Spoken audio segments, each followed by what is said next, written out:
Abasuje banyarwanda banyarwandakazi, abantu benshi bakunda kuvuga ko inkoko z'inyarwanda ngo zijya zituma ziba nini.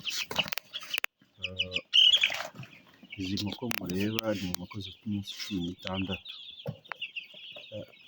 Twahisemo kubungabunga inkoko zacu za gakondo. Izi ni inkoko z'inyarwanda z'iminsi 16. Ubushize twaberetse video zifite iminsi 3.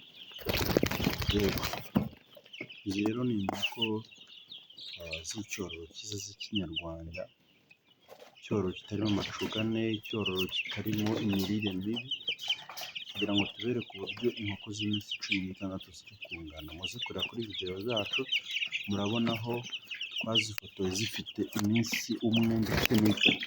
Murabona ko zirimo ziguruka abanyarwanda. Rero abantu bakomeje kuvuga ko inkoko z'inyarwanda ngo zidakura, ngo zibe nini, ngo byose biterwa n'uburyo umuntu yazifashemo. Izi nkoko no turi kuzicanira zifite iminsi 16 yonyine. Rero dushishikariza abanyarwanda kongera kwita ku bintu byacu bya gakondo, kuko n'igihugu cyacu kirabidushishikariza, kitubwira made in Rwanda. Kugira ngo mwitegereze murebe izi nkoko zamaze kuvumera imirizo ku minsi 16 gusa.